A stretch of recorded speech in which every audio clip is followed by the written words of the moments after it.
And action!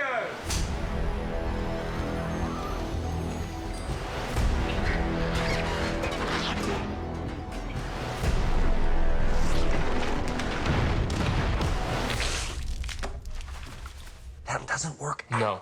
No, it doesn't. Hey guys, I'm Justice Smith, aka Tim Goodman in Pokemon Detective Pikachu. And I'm Catherine Newton, aka Lucy Stevens. Today, we'll be taking you behind the scenes to uncover the magic of how the movie was made. Want to learn more about Detective Pikachu, Tim, and Lucy? Curious how a team of animators turns your favorite Pokemon into fully realized 3D characters? Want to explore Rhyme City and see how we did all the film's epic stunts? Then sit back, grab a snack, and get ready to step into the world of Pokemon Detective Pikachu.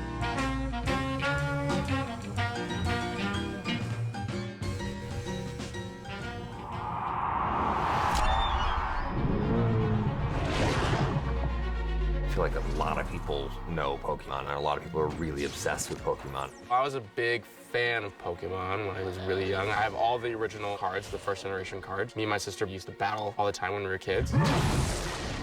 Pokemon kind of got me into drawing, which is something I do. I would draw Pokemon and then the characters from the cartoon, and I would draw like anime, and so I just loved Pokemon. Now my little brothers and my little sisters are like really into it too, so it's cool to see how it goes from generation to generation. Rhyme City, where humans and Pokemon can live side by side.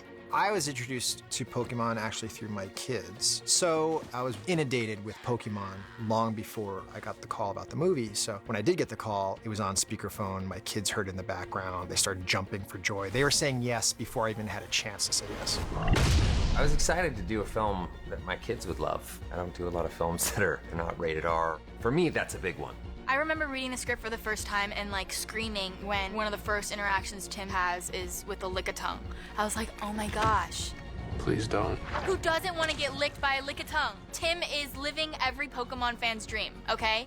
I saw what Rob wanted to do with the film and saw what the Pokemon were going to look like and how he wanted to shoot it on film and the tone of the film. And it was just everything that I would have wanted as a kid to see in a live action way was coming true. So I was like, I have to do this. This is very exciting. Are you excited? Yeah. I think you just peed a little. So. Oh, no, that's me. That was me. We need to get some ground rules if this partnership's gonna work. You're not my partner. The style of this film is definitely neo-noir. It feels really dark, and everything's kind of classic.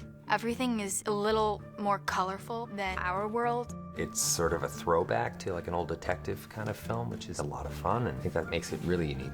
Seeing those neon lights walking through the streets, like open 24 hours, you know, that kind of thing. It kind of has that vibe to it. It's really cool. Case closed, but still open until I solve it. You have a really interesting intersection of reality. I mean, these incredible sets that sort of could be timeless of any era mixed with these CGI characters. Are you trying to rob me or just annoy me? I spent many, many trips in Tokyo with the Pokemon Company, and they were heavily involved in all aspects of making the movie because we wanted to stay true to the spirit of Pokemon and get it right. When you're dealing with all these VFX things, you want it to be as grounded as possible. So it is on film, and you know, you do have to deal with things like a hair in the lens, and I can hear the film like circling, and it's like, wow, this is like the old days. Shooting on film, it really makes the Pokemon kind of photoreal in a way that digital just probably couldn't. Just need a little spark to get this party started. Let's do this! Just makes perfect sense. The lighting, the shadows, and then it's shot on film. It kind of just falls together perfectly.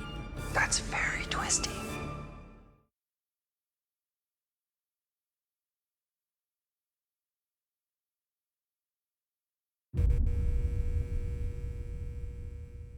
What do Detective Pikachu, Tim, and Lucy all have in common? They were each portrayed by an actor who was completely stoked to be a part of the first feature-length live-action Pokemon movie. I know when I got cast as Tim, I was very happy because I grew up with Pokemon and it was a dream come true to mix my childhood with my job. I was just screaming because I felt like we were going to be a part of a new world. It was the first Pokemon film with real humans in it, so I just felt lucky. Here's a sneak peek at what Ryan Reynolds, Justice, and myself thought about our larger-than-life characters. Sorry, it's piping hot. Detective Pikachu's got some sass. He's got some serious attitude. Say it! Just say it! Talk, you stupid mind!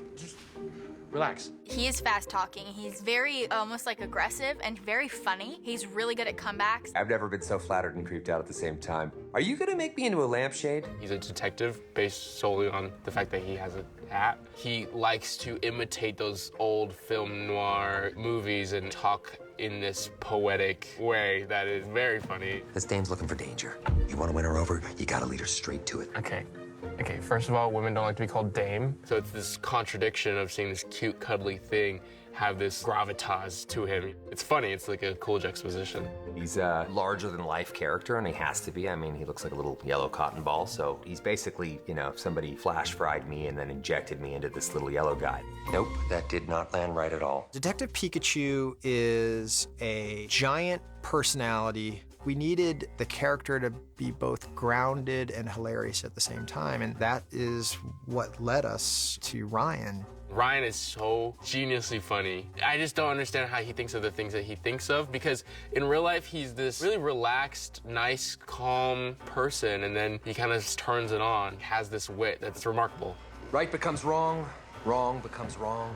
He came in for like 2 weeks and we went through the entire film on an ADR stage, and it was kind of the first thing we did. And I think Ryan really set the tone for when we got to actually do the scenes. The very first scenes that Rob wanted to shoot with me and Ryan were the apartment scene and the scene in the Hi-Hat Cafe. And he wanted for us to like overlap each other and like improv and stuff like that. So when we got to rehearse in these ADR sessions, we found our rhythm. We're a bit like the odd couple in a certain sense, so you want to get that chemistry right. And then, you know, once you kind of know it, you know, we can mess with it a little bit more. Having Ryan there in the beginning really helped because we knew how he was going to be. We knew how Pikachu kind of would have acted in the scene, which helps us tremendously. He's really a part of it. We're gonna do this, you and me. You're Harry's son? You're Harry's Pokemon partner? Tim's someone who's had a hard time in life and has kind of pushed magic away. It's a father-son story, which we just immediately loved and really responded to, and that's what Rob immediately jumped on board with.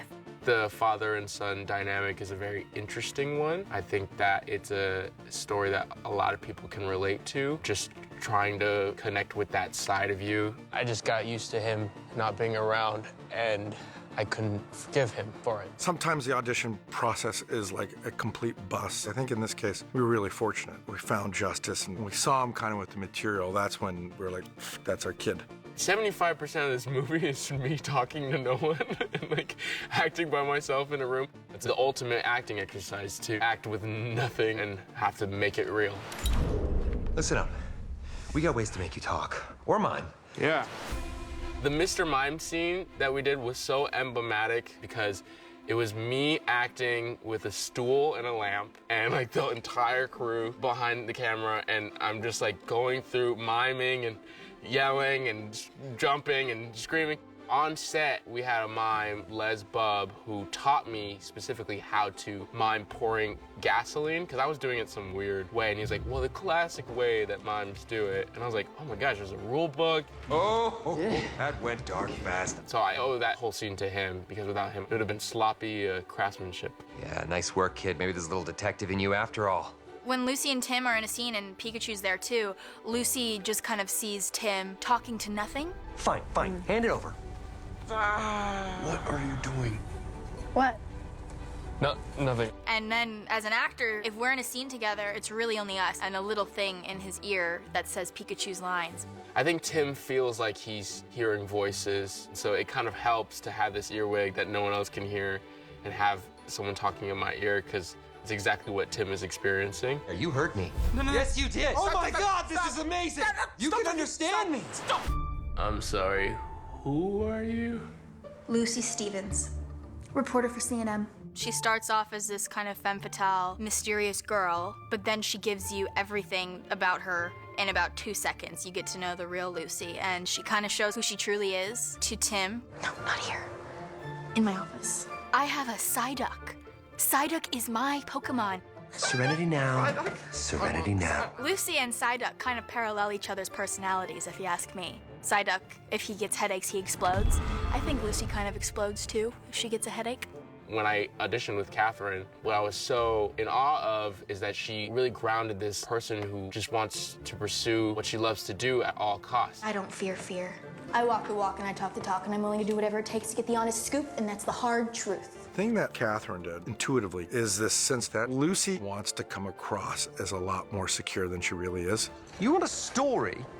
Find a source. She's a real human girl with ambition, and she's unforgivably like herself. She's really focused, and I've never seen a girl my age portrayed like that in a movie. Every time Catherine comes on set, I scream for joy. It is really fun to work with Catherine, not only just because I don't get to work with human beings a lot in this movie, but also because Catherine is awesome. She's an amazing actress, and she's really fun and funny and cool and nice. He's cute. Yeah, she's trying to work me, kid, but trust me, I can. Oh, sweet mother of Arceus, that feels so good.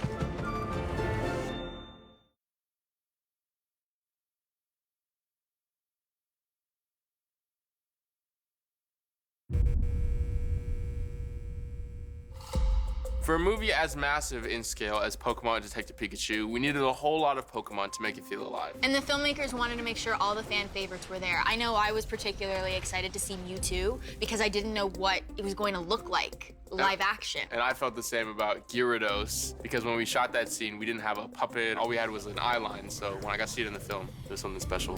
Take a look at all the details that went into making the Pokemon feel as real and alive as their human counterparts, from their colors to their textures to all their Pokemotions. See what I did there? Very good. Nice one. Yeah, really clever. You love Pokemon. No. Yeah, you do. To see every Pokemon that we have in the film come to life is incredible because it's so much more real than I could have imagined myself. Okay. Worst parade I've ever seen. These don't look like computer-generated characters. I mean, they look as though they're just being filmed as much in the same way the humans are being filmed. The animation is incredible. The way the fur moves and the scales on the Charizard and the skin textures, it's insane. The goal here is to take the traditional characters that people have known and then show it in a more real way. Like if this character lived in our world, what would it look like? As opposed to a cartoon that just kind of came to life. Pokemon are so iconic, so recognizable that it was clear from the beginning that the outlines, the profiles, the recognizable shapes that they have, they're so important. We also want to be grounded in the real world, so they have to look that they really live in this space and that they're real animals. There's 800 plus Pokemon at this point, but we picked a number. We picked 60. Let's start with 60. Let's just go through and figure out the 60 Pokemon that our movie can kind of tie into the story and then go from there. We've got from the smallest to the largest, from fur to scales, from flying to swimming, everywhere in between. We have to develop all of these bodies and make them ready to be animated all the way through. Certain Pokemon are unique. We only have one Charizard. We obviously only have one Pikachu in our film. And some, there's multiples of. So we have lots of Panchams and Pangoros, and we have lots of Arcanines and Growlithe. What are you looking at? What are you doing? Classic stare down, kid. First one to blink loses. Now stop distracting me. This movie lives or dies on Pikachu. It's a no-brainer. It's the hero of the film. There's probably 1,100 shots just of that character. We have big responsibility to make sure that the fans feel like we took the care that we had to with their beloved Pikachu. It has to be him. Pikachu has the features of a mouse, a rabbit. It's a mix. You can tell where the inspiration for the original design came from. What is all this? Hard work. That's what this is.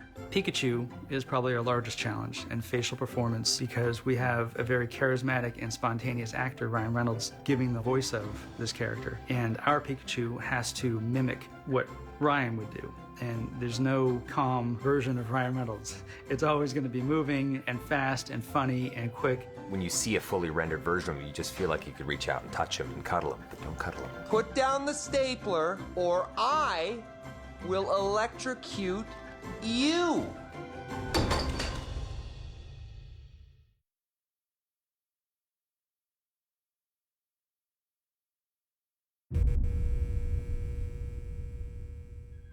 Once we had all the people and Pokemon sorted out, we needed a world that was so awesome, so vast, that everyone would feel right at home. And guys, There's nothing quite like Rhyme City. Its colors, its sounds and smells, its unique blend of cultures. It's truly another character in the film. The first time I saw Rhyme City, I thought it was such a spectacle. It was so grandiose and so full of Pokemon that the little child within was jumping up and down with joy. It really felt like a new world that I just wanted to explore. I mean, and that's what you get to do in the movie. It's a whole new magical world where Pokemon exist. It was so cool. Let's find out how it all came to life. Welcome to Rhyme City. It's incredible the way that they're setting up this world and really trying to ground everyone in it so that way these characters pop and these characters come to life. In Rhyme City, Pokemon aren't in Pokeballs. It's sort of an elevated relationship. The Pokemon coexist with their human partners in a heightened relationship. I didn't know they had Pokemon battles in Rhyme City. We're not supposed to. Rhyme City is something we've never seen before. So it's like a mix of something from like the 40s, 50s, and then something sometime in the future. It's a mixture of Tokyo and London. They were trying to bring those two aesthetics together because Pokemon, obviously, the source material is from Japan. So they were trying to pay homage to that. Rhyme City is intended to be familiar, but also unique. It's not a city that exists in our world.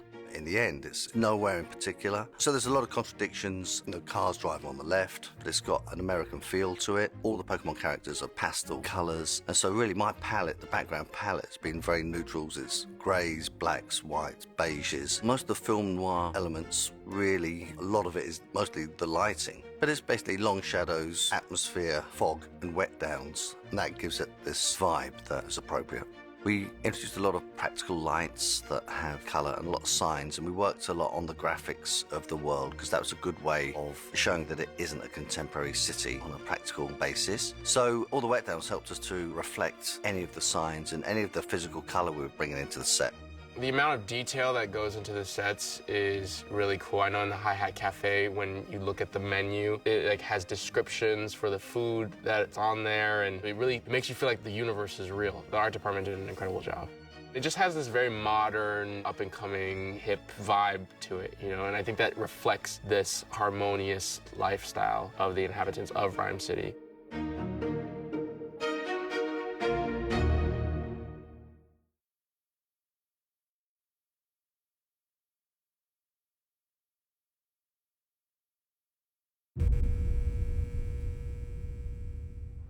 One of my favorite things about making this film was getting to do my own stunts. Your heart's racing, your adrenaline's pumping. I remember there was this one day where we're doing the scene where we're jumping from the trees, and we had to run up this slope. Fun. And as we ran up, it tilts up like this, and then we genuinely had to grab on and hold on, like doing a pull-up, and then you have to climb up onto the top. And we did it on the first take, but we messed it up because we started laughing. Because it was so much fun, because we were just having fun instead of realizing that our characters are in danger. We were so impressed that we didn't hurt ourselves that we couldn't do the scene. So it was so much fun. But enough talk. Let's see us in action. Lucy, what are you doing? I'm cutting the fence so that we can slip through. After you, sir. No, okay, I'll go first. We spent a lot of time at the PCL lab, and there were a lot of stunts. We had Greninja like throwing their things at us, and I was upside down like all day long. I did not realize how many stunts I would be doing in this film, but I am slowly starting to like doing stunts. This is called Justice Does Stunts. It gets me out of my head when I'm acting, so I kind of prefer those kind of scenes. And it's like the childhood dream come true. Justice is great now. He's very keen to do everything himself. A few things we can't let him do, but he's able to fall down things, slide down, or run over and jump over things, or be sort of hoisted up in the air. I've done so many stunts on this film. It's been physically like really demanding, but so much fun. Something's wrong. Run! Go, go, go, go. There's this big action scene with these Torterra where it seems like the forest is just bending in on itself. The way we shot it was basically an obstacle course of moving platforms and wire work. This rig's over 42 feet high from the ground. It's pretty scary. It showcases that we can still have these really elaborate sequences which look incredible and incorporate both aspects of the visual effects and also the physical effects. It's getting timings with the wires, making sure the actors can actually make that timing. If not, we have to adjust. I am a superhero! We were in Scotland for like a week, filming running through the Torterra, like the mountains turn into them. It's incredible. I think just like having training for that really helped because that was serious. We were all day running and all day swimming, all day wet and raining and snowing in Scotland, but we were like in this magical fairyland. The Scotland stuff was pretty intense, but it also was so beautiful. It's really easy when you're inspired by that landscape, you know what I mean? It really feels like we're on another planet. It's surreal. It's so cool to get to make a movie here. I gotta jump for it. There's no other choice. You have a lot of choices. Falling to our death is not one of them.